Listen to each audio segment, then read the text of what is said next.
when really they're the ones that are sat in their council house living life to the premium on everybody else's tax money. It's a land grab. You've got the likes of Bill Gates, BlackRock and everything like that are jumping in ready to take your land when you can't afford to pay the inheritance tax. So, well, I've got to pay inheritance tax, so why shouldn't you?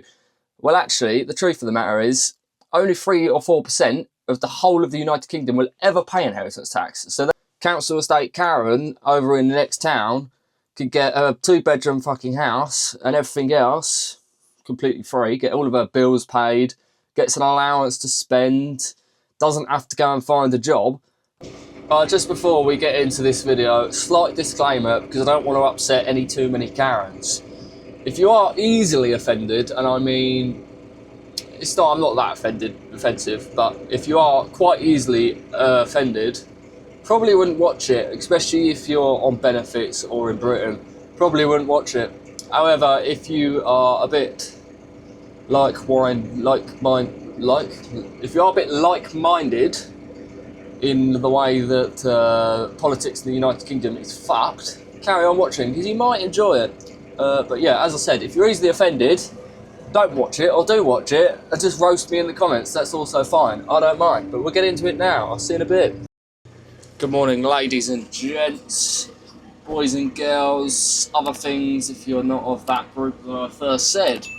Today's video, a bit of a different one. I've gone on a rant, quite a big rant actually, all about many things. So carry on watching to see that.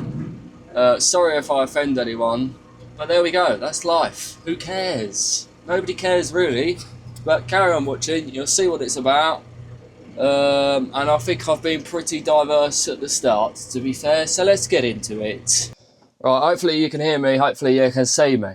Right, farmers and business owners and the likes of those sort of people are all going back to London on the 10th of February.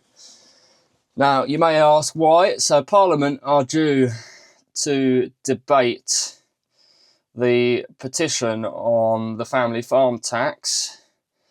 So it's Save British Farming. They're the ones that have organised the rally. It's not really being called a protest, it's more of a rally with all the tractors and everything the likes. So I've actually touched base with Save British Farming and am trying to work with them to help in any way that's possible. So yeah, so all the farmers and like-side business owners will be back in London on the 10th while they debate it. It's had over 150,000 signatures, and I'm not sure if you've seen, but a lot of supermarkets are backing it as well. To the people that say that we should pay our taxes like everyone else, we do. This is your lunch. Now, you should be able to do whatever you want to with this, right? If you want to eat all of it, great. If you want to throw it away in the garbage, that's your prerogative. But here I come, the government. And I get to take 40% of your lunch. And that, Lauren, is how taxes work. Every farmer still pays tax. Just because we're angry and annoyed about the inheritance tax doesn't mean that we don't pay tax. Doesn't mean we don't pay income tax and everything else. It's simply that the threshold they have set is not high enough. You know, if the threshold was, let's say, 5 million, it would be okay. And this 3 million figure that they've come up with, that a lot of people like to relate to, you know, whether it be on social media, whether it be on TikTok or wherever else. So there is a higher level of 3 million threshold. However, all the stars have got to align. You've got to have, one, you've got to be in a married couple in order to split the allowance between you and your partner. The person handing the farm over has also got to be married so they can split the allowance. So everything's got to line up, and for the vast majority of people, it won't line up. So you're talking still 1 million, which sounds like a lot of money, but really, when it's just in an asset in the land or in the farm, you're never going to see the value of it. So for me, I'm due or I'm going to inherit a farm. However, that to me has no value, literally nothing, unless I go to sell it, in which case, you know, there's a debate, and I've always thought this, there's a debate for whether, and now I've always said that instead of hitting the farms with inheritance tax, that it would be better to hit you with inheritance tax should someone inherit and then decide to sell it. So if I inherited my farm And then I decided, no, I'm off out of here, see you later. I'm going to sell it to developers and move abroad and live my life because I have £2 million in the bank account. Then hit me with the full 40% inheritance tax. However, if you're passing over a farm and it stays as farming and you never sell it, then you shouldn't be hit with inheritance tax because it's unjustifiable. You know, just because you've got a £3 million asset that you're being taxed 20% on, so it's 20% of 3 million, but that £3 million asset is only returning you 2-3% a year, the figures don't add up. You know, even if you spread the you know, if you ended up with an inheritance tax bill of, let's say, £1 million, over 10 years, it's £100,000 a year. It's just not, it's not justifiably possible. So it's a bit stupid, really. And I know that the public say, well, I've got to pay inheritance tax, so why shouldn't you? Well, actually, the truth of the matter is only 3 or 4% of the whole of the United Kingdom will ever pay inheritance tax. So therefore, it's not a case of you're paying it and I'm not. It's a case of that you've got 4% of the British people that will pay inheritance tax on, I don't know, a second home or, you know, something that they don't necessarily need. Something that has no, without sounding rude, but if you're inheriting a second home, what are you going to do with that second home? You're going to sell it and bank the money, or you're going to rent it out and still bank the money. So either way, you're banking money off of something that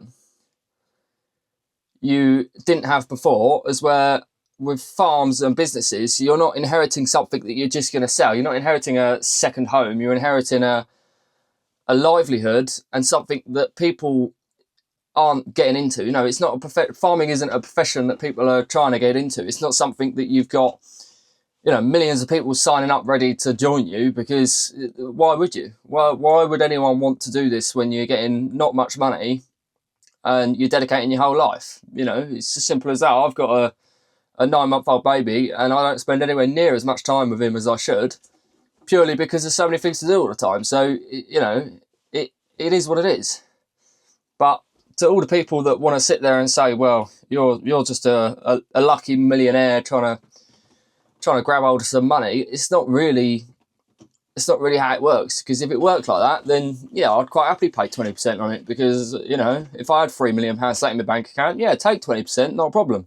Now, to be honest with you, I don't agree with inheritance tax at all. I think it's robbing the dead, and I don't see it as a benefit to society in the slightest. And I don't, you know, people say, I have one person on TikTok say, well, something's got to fund the NHS, and you're like, well, yeah, but you're talking £500 million across the first 5 years of this inheritance tax. Now, 500 is £100 million a year. That's not even enough to run the NHS for 2 hours. You know, it's bonkers. It's not about the government needing to raise money for their £20 billion black hole that apparently the Tories left them. It's a land grab. You've got the likes of Bill Gates, BlackRock and everything like that are jumping in ready to take your land when you can't afford to pay the inheritance tax. And that's as simple as it is. They may as well have just turned around and said, right, every farm's losing a field every year to BlackRock. I mean, it's as simple as that. It's just, it doesn't, I don't understand why.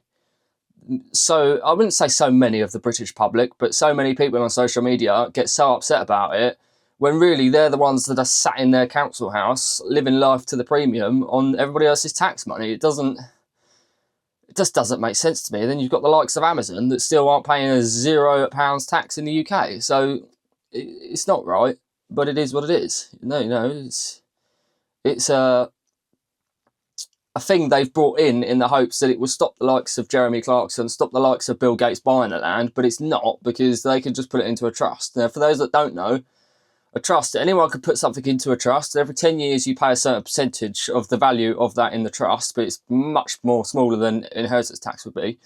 However, when it's in a trust, you can't borrow against it. So, for example, most farmers will borrow money from the bank and it's secured against the farm or land or the house on the farm or whatever to try and get, you know, you think £500,000 combine, you need £500,000 to go and buy the combine. So they'll secure it against the land. Now, if it's in a trust, you can't do that. So therefore, you're stunting the growth of the farm. And not only that, it has a knock-on effect across the whole sector, because you've got that one farmer that now can't go to the bank and borrow £500,000, which would earn interest, which would help the economy anyway.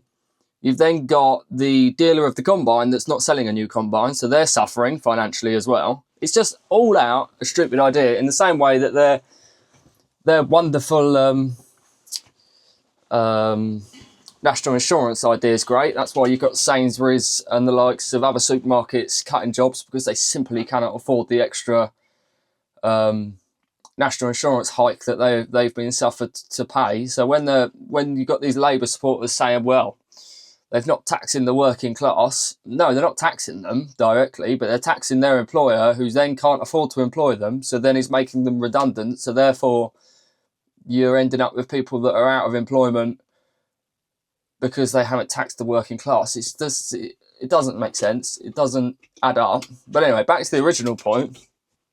There is going to be another rally, 10th of February. I'll put it on screen now.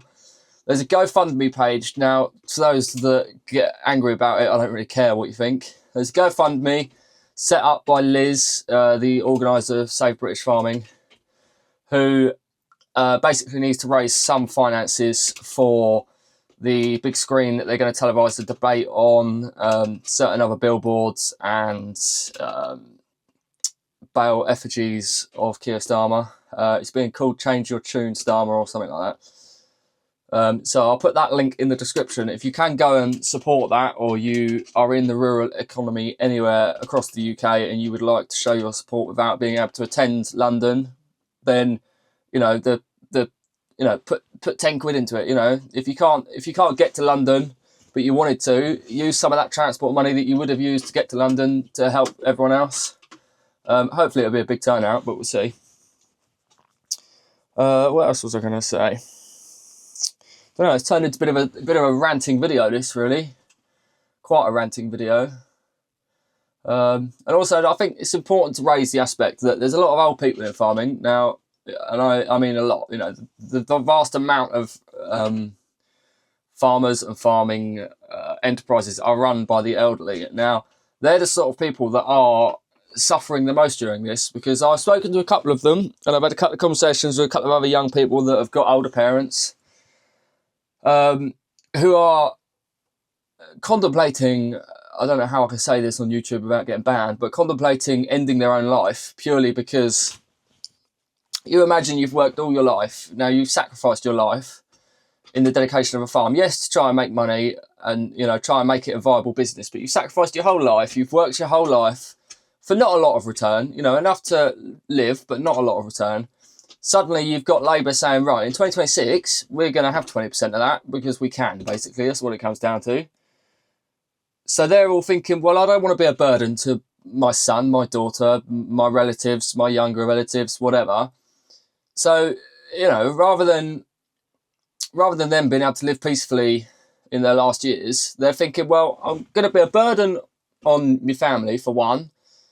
Two, I don't want the government to take 20% of what I have. That's ridiculous. Three, they're thinking, well, what? I'm coming up to the end of my life. So what they're going to do, they're just going to end their life before May 2026 or whenever this comes into force, therefore completely bypassing this tax anyway. And even more for the ones that haven't, there are other ways you can go around it, i.e. there's 7 years, you can transfer a certain percentage, but some of these people haven't got 7 years left in them. So they're thinking, well, what's the point? What's the point? I'm only going to live for another 5 years. My life's going to be a misery because of getting old and probably dementia, care home, all that sort of stuff. So they're going to think, well, I'm just going to end my life because then I'm less of a burden. The farm doesn't get devalued by 20% because the government are taking it. And that's the human cost of it as well. So it's not just a financial, economical choice, is it? It's you're not promoting suicide, but at the same time, there has been cases of people that have done that since this budget announcement, and I don't think it's going to get any less between now and when this comes into action, because it is a massive problem, and even more of a massive problem when there's no money in farming anyway. It's just a dead business, really. For me, I have so many people say, why are you doing it? And you think, well, good question, actually, good question. I will one day in a video, I will break down everything that I earn, everything that goes out, the costs involved, the cost of the cows, the cost of the sheep, the cost of the machinery, the cost of running the farm, you think water, gas, electricity, everything like that. And I'll break it down, and I think everyone will be quite surprised, because actually the turnover is completely different to net profit. So turnover is quite high on most farms, admittedly. You know, you're getting up there. However, when you actually break that down into net profit, and we're not talking, lots of people think, oh, you're a tax dodging bastard or whatever, you know, let's see your expenses, let's see what you're actually claiming for. But even if you don't put everything through that you can legally put through, then they jump on this bandwagon of thinking that you're just this tax dodging bastard. You're not. You know, I'd love to see someone else come here and make any more money without ploughing the money that isn't there to plough into it. It's stupid. Like I say, TikTok is one of the worst, actually. TikTok's quite bad, because you get a lot of what I would call council estate Karens, who just, you know, they think, oh, look, if we could get, you know, 20% out of all these farmers, our universal credit might go up by 5%. And that's another debate that we don't get into, that, you know, I'm earning below the threshold of tax every year without fail after my expenses. Just, I don't have a lot left. But then, you know, me and my partner, we're not eligible for universal credit, even though we've got a baby. Her maternity's just finished, and yet she's earning nothing. I'm earning pretty much fuck all, and we're still not eligible. And you think, well, how does this work? How does it work that council estate Karen over in the next town could get a 2-bedroom fucking house and everything else completely free, get all of her bills paid, gets an allowance to spend, doesn't have to go and find a job, and yet people that are working but working for fuck all, you're basically told, go and find a different job. Real rant that's probably going to have some uproar, but I don't really mind too much at the moment, because I think that the way that the Labour's running the country, and I'm not blaming Labour solely, I think the Tories didn't do much better, but they're all quite dead political parties. However, there comes a point where there's a certain percentage of the British population could take a bit of responsibility for the fact they could go and get a job and work a bit, but each to their own. That has turned into a real big debate, actually. 15 minutes long of me talking pure waffle that's probably going to get me a bit of abuse. But at the end of the day, we're all entitled to our opinions, and whatever our opinions are, people can respect them. You know, they might not be the same opinion as what you have, but does it need to be? No, not really. If it's a different opinion, it's a different opinion. I mean, that's just how it works. So if you don't like it, you don't have to like it. You can leave the video, you can stop watching, and you can move on to the next one, because at the end of the day, it's a platform, the freedom of speech, even though that's probably not a thing anymore, but it's a platform that someone can express how they feel, and that's exactly what I've just done.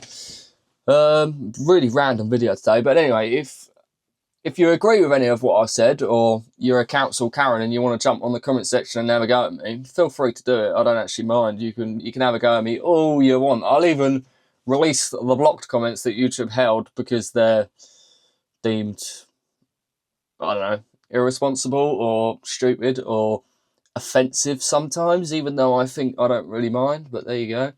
So if you did enjoy any of it, hit the like button. If you're going to go up to London on the 10th of February, let me know in the comments, just because it'd be interesting to see how many people are going to go. I'm not actually personally going in a tractor, because my tractor wouldn't make it that far. However, I am going to go, and I'm going to show support, and I might be speaking there, not sure yet. And then, yeah, if you did agree with any of what I said, or you hate me now, which is also fine, I'm not that upset about it. I'd prefer it if you didn't hate me, but if you do hate me, that's fine. Leave it in the comments, let me know, because I don't really mind hearing your opinion. A bit of a random video, I know, but needs must. Sometimes people have just got to rant, and I can rant quite well. About quite a lot of political issues, which some people don't agree with, some people do agree with, but I don't mind. But yeah, if you did enjoy it, hit the subscribe button. I will be videoing it on the 10th. It'd be quite interesting to see if we get as many as we did last time. Hopefully we do. I know there's a lot of support for it, and growing support within the public. So yeah, hit the like button. Let me know what your thoughts are in the comment section, and I will see you in the next one. Try not to hate me too much while you're there. See you later. Bye. Love me something perfection. All I want your attention. Can you feel the connection? Oh.